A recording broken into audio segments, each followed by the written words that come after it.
Are you dealing with your check being garnished? Are you dealing with lawsuits? Are you dealing with just overwhelming debt? And have you ever heard someone just say this, or maybe you're thinking about saying it to yourself? They're already garnishing my check. I don't even care anymore. That you're so frustrated that you don't even care anymore. These are the types of emails that I get on a daily basis. And no, this video may not be one that's going to blow up the algorithm or get a whole bunch of views. But what this video is doing is it's talking to you, a person who is looking for real solutions, because this is stuff that we deal with here. We're a real company. We're not a company that's just trying to get YouTube views. We're not a company that's going to throw some BS out there. I'm going to tell it like it is because you are looking for real help. So think about it this way. When a person is talking that way, they're not talking from a standpoint of confidence or strength. They're talking from frustration. They're exhausted. They feel like life is not on their side, that everything is going bad for them, and that they have no other alternatives. That's why I need to really have a talk with you. So, because if you find yourself feeling like that, regardless of how much debt you have, regardless of what you believe they want to do to you, or what can't be done, or it's already too late, that they're just going to take your money and you have to deal with it. What I want to do is I want to help you get some information, some knowledge. And then the next thing is I want to help you. I want to help you understand that you do have alternatives, you have choices, and that this is not going to be something that's going to define your life. So think about it this way. You wake up in the morning, you go to work, you put in your hours, and then it hits. Your paycheck is short. Not because you spent the money, because someone that you never even met in person, a debt collector, a law firm, a judgment, is taking your hard-earned money out of your bank account before you even get to touch it. And after a while, you just stop fighting. You just like, let them do what they're going to do. Forget it. This is just the way it is. But I want to break down something that you really mean when you say you don't care anymore. I don't think that it's not that you don't care anymore. It's because you don't have the information. It's because you don't understand exactly how you got to this point. So what I'm going to do is I'm going to break it down to you exactly. And I just got off the phone with 2 different people. Because when you get that judgment, you've given up your rights to fight the case. When you get that default judgment. And then when you get a judgment and you didn't, say you went to court, but you had no defense in place, it's like you just gave up your rights. Because when they take that document, file it with the court, and then you get served, everything changes. You might be saying, well, Steve, what changes? What changes? I had the account with them. What really changes?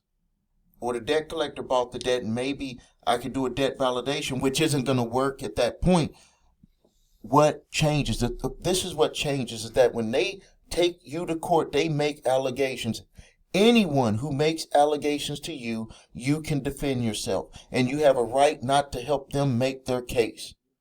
But the problem is that people get stuck with, they get stuck with having someone knock on the door.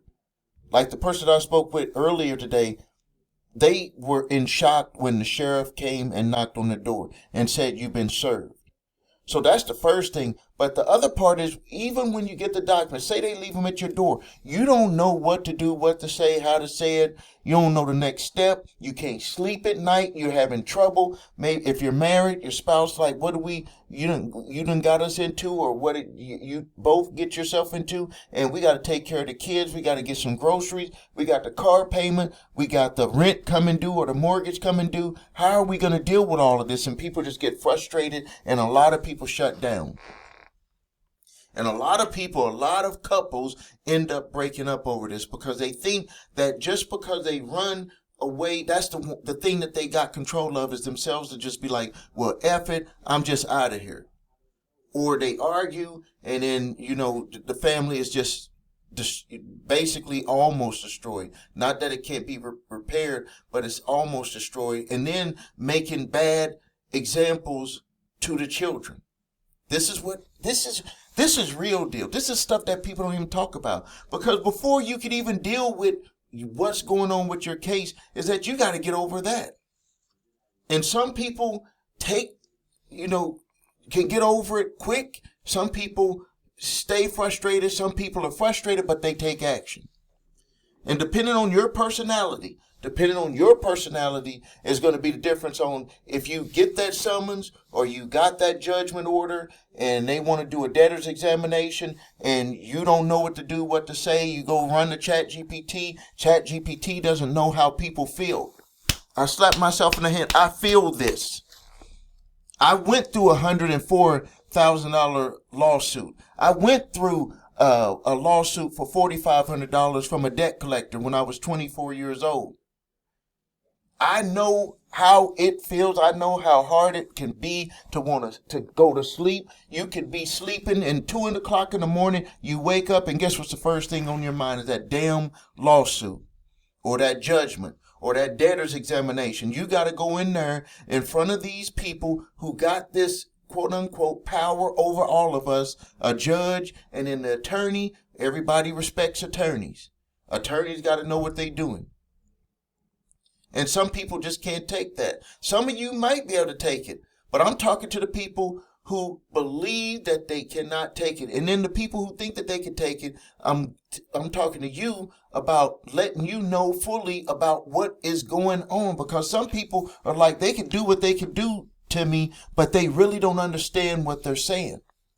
Because when you say things like they could do what they could do, then they can take 25% of every paycheck, not 25% of your check on a monthly basis. They take, if you get paid weekly, 25%.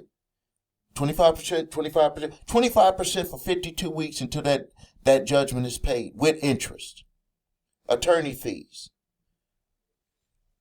Or this one client that we're dealing with right now that came to us after a judgment lives in the state of California. The state of California is allowing 1099 recipients who get paid as contractors to now be directly garnished. My state doesn't even do that. So imagine if you are a 1099 contractor with the company, they can go and get 25% of the money that they're going to pay your company as a contractor in advance. So the money is gone before you get to touch it. And then some people will be like, well, still, I'm not going to even show up to the examination, and I'm 1099. I'm basically judgment proof. If you live in the state of California and you're 1099, you're not judgment proof anymore. If you live in the state of California and you're 1099, you are not judgment proof anymore. Verified by attorneys in the state of California. So what does that mean? That means that they can take 25% of all deposits from whoever you're contracted with. It could be multiple companies. So you ended up paying more with them than you would have been paying if you just were able to continue paying the debt. Don't worry, we're going to talk about solutions, but I want to put it all on the table so you understand what we could be dealing with, or what you could be dealing with, or what other people who might need this video in the future are dealing with. Let's just say you're a 1099 worker in the state of California, and they can't get to your contract. They put an attachment on your bank account, and guess what? Because it's a business bank account, because it's a business, not a personal, the exemption laws do not hold. They won't stand. That means that they could take 100% of the money that is deposited into that account. 100% of the money that is deposited into that account.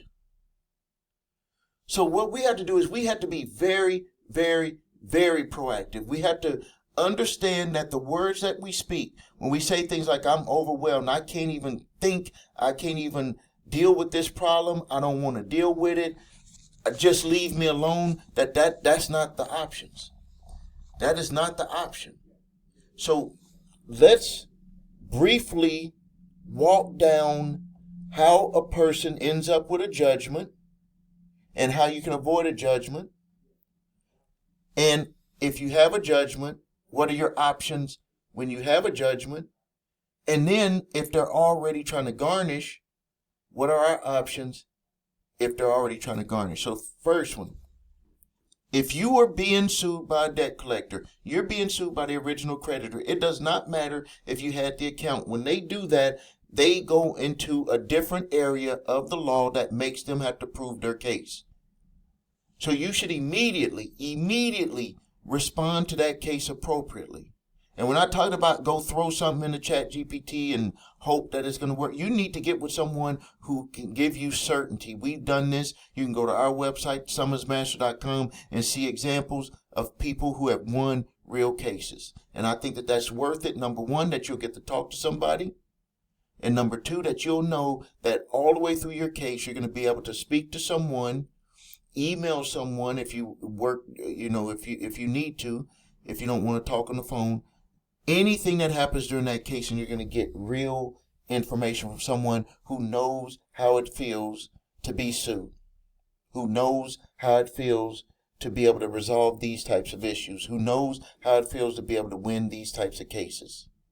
You're going to get that. Go to summersmaster.com where you get a court-ready response. All you have to do is sign, date, file it with the court, send one to the plaintiff attorney, and sit back. The ball is in their court.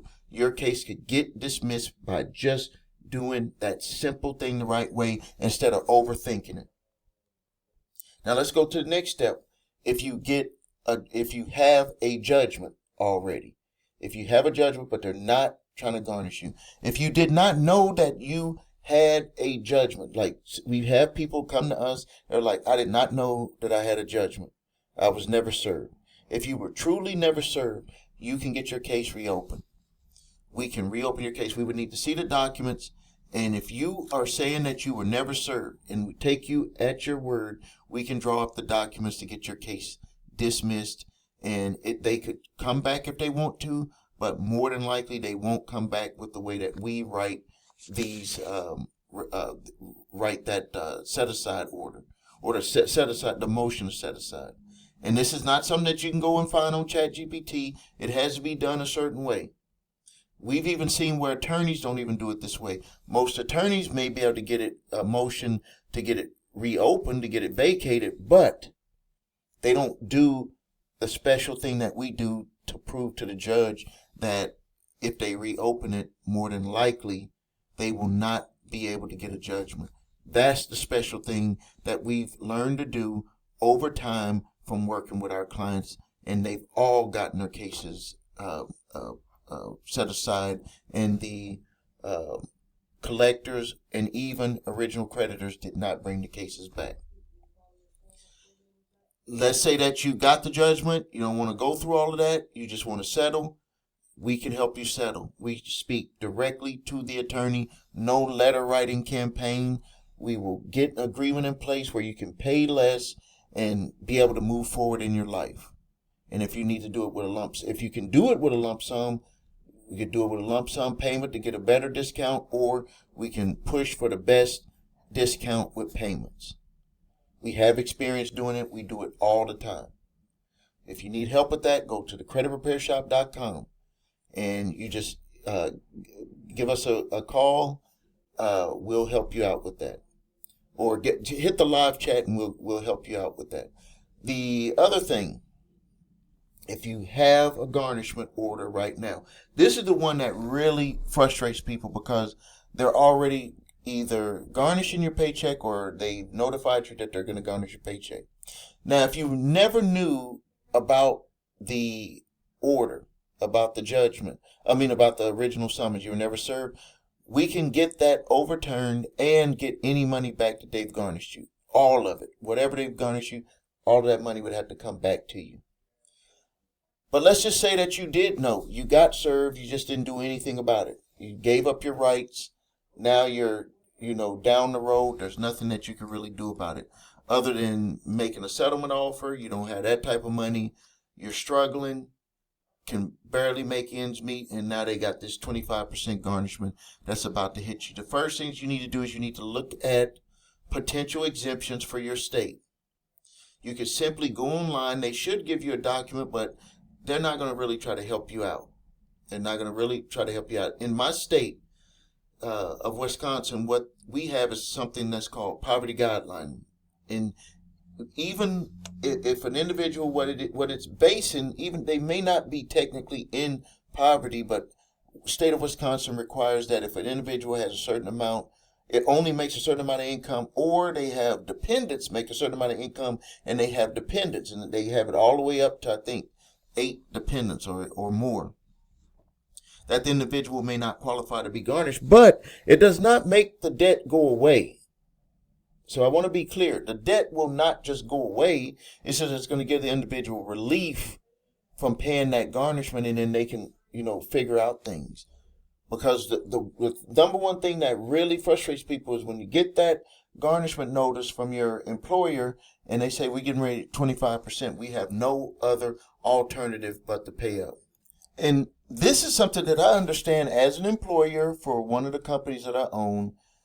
We get, from time to time, either child support garnishment orders, tax garnishment orders from people who got too much back on their taxes, and or just regular judgment garnishment orders. And the employer has no other choice.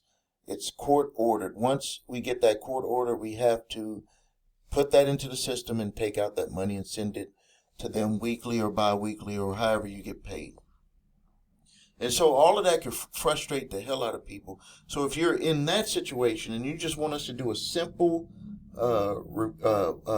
research and review of your garnishment documents and to see what exemptions you may qualify for. And trust me, this stuff is not readily known. In the state of Wisconsin, we have plenty of people who didn't know until they saw my video that they didn't even qualify to be garnished. They are not going to tell you when they done just went through court to do all of that work to get that judgment. They're not going to tell you anything to help you out of not paying the garnishment. And that goes for all 50 states. There's always some type of exemptions.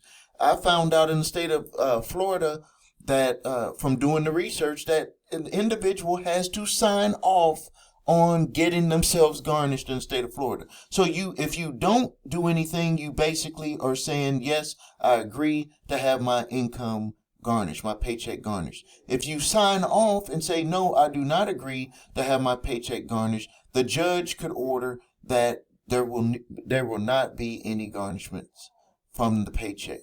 Now, they may look at other ways that they can get the money, but that's a protection of your paycheck, which is the number one thing that you're probably trying to protect.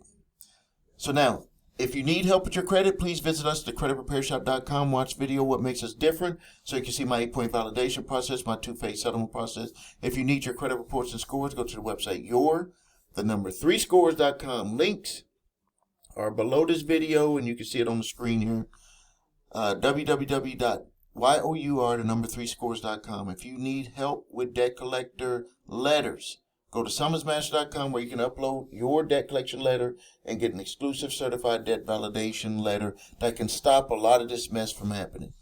If you are getting sued by a debt collector, go to www.summonsmaster.com so you can get a fully court-ready response to help potentially get your case dismissed. If you can have the opportunity to get your case dismissed, or would you rather just go in there and not know nothing and maybe print something up from one of the AI applications and not have any certainty? I wouldn't want to be that way, and I don't think you would want to be that way. Go to summonsmaster.com. Thank you for your time. Subscribe to the channel. Post your questions and comments. This is Stephen A. Williams, president and founder of thecreditrepairshop.com and creator of summonmaster.com.